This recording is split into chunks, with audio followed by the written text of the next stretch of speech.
So let me ask you a related question. It sounds like you get a lot more leads than some people I talk to. So, you said you've given like a number of examples and you said you only started doing this in the last month. So where are these leads coming from? I mean, is your positioning is it all through LinkedIn mostly in DMs, and are people coming to you? Are you reaching out to them? So, boy, is this like the $1 million question. And I have talked to, so I, this is going to sound crazy, but this has been going on for 3 weeks, maybe a month. And I'm averaging 12, sometimes 14 calls a week. I mean, I feel like a That's a lot. telemarketer sometimes. It is a little, especially with my kind of game show script and it's just like, all right, let's crank up the show here.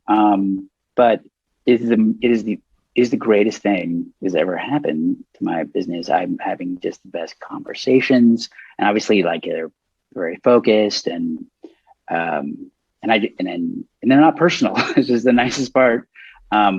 But it's just like so here's the goods.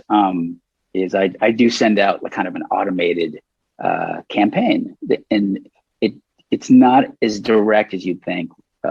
For what I do, like I really, that's my whole thing is I write websites, Hmm. but because it's on LinkedIn, sort of that magic question is something along the lines of like, I think I can make one tweak to your LinkedIn profile that would get you more inquiries, more clicks, more leads.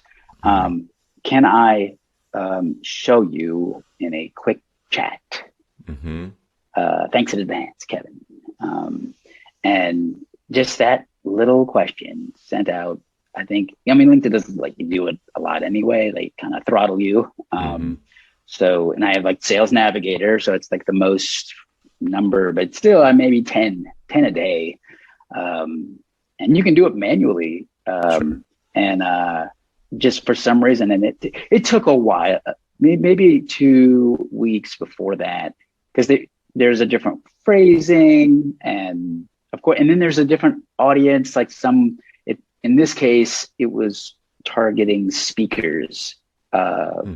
Some for some reason they hit on people who want to speak more at events and conferences, and um, but that was it. But it started off with attorneys, and I did get some hits with attorneys, but attorneys just happen to be really busy, Yeah. like to the point where they just don't have time to honestly like show up for the call, or if they do show up, they get distracted or whatever, and just I don't know, they didn't quite seem as into it.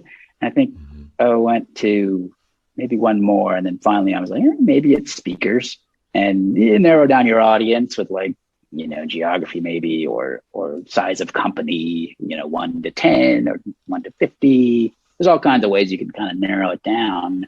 And then there was a little sweet spot where it happened pretty fast with speakers, and you just start to see, and it's weird because speaker is a nice broad term too, at least for me, where a lot of times that was more of a side hustle, and their real business was, my latest client is a daycare. She owns a daycare. It's Hmm. really all about just taking care of kids.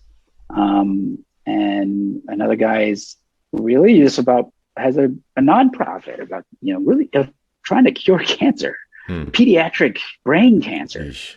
I Yeah. mean, it's real serious stuff.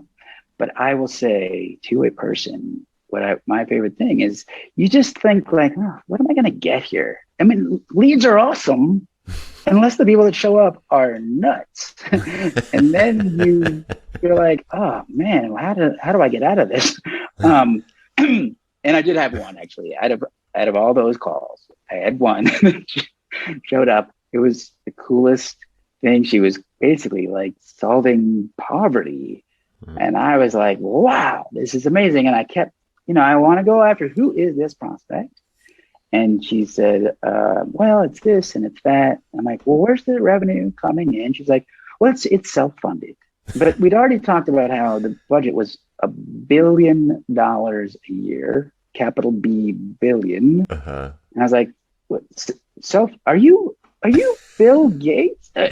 Like who? So I mean, I really wasn't that suspicious. I was just like, cool, everybody. Maybe you won the lottery. I don't know.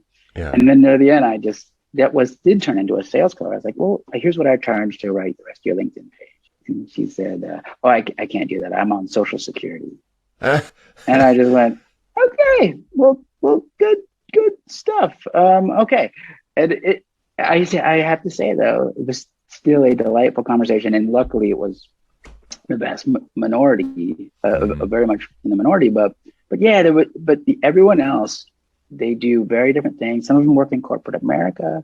I do really like the diversity of people, and I'm talking like people of color, just every kind of status.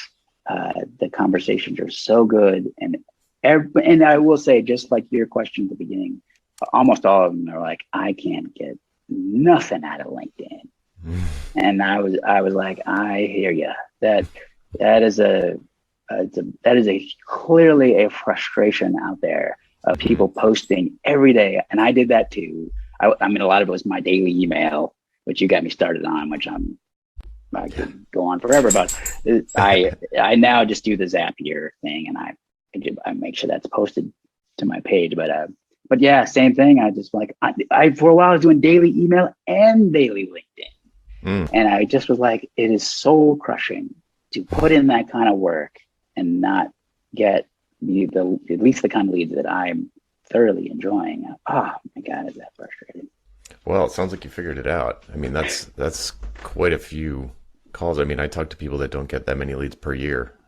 I didn't. I pulled out every stop. And it's continued. I do work quite a bit, but I don't know. And I'm not saying LinkedIn is to post a lot isn't great. I know it works for some people. I just know like there is something about that one-on-one conversation.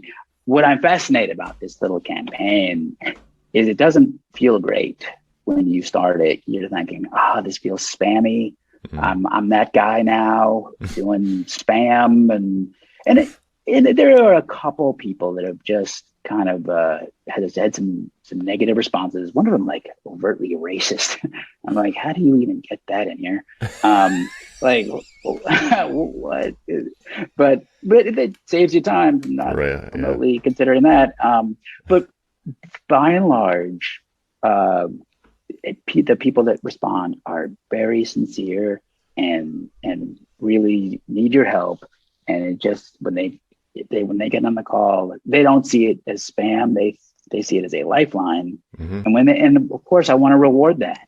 Like I know there is that little suspicion, like, spam is spam and it's not fun. And just to kind of overcome a little of that objection, I'm like, you're going to leave with something that is, going to make you feel good, that it's going to help in the best way I can in this little half hour we've got. And I think that just kind of restores their faith and certainly my faith in this whole thing.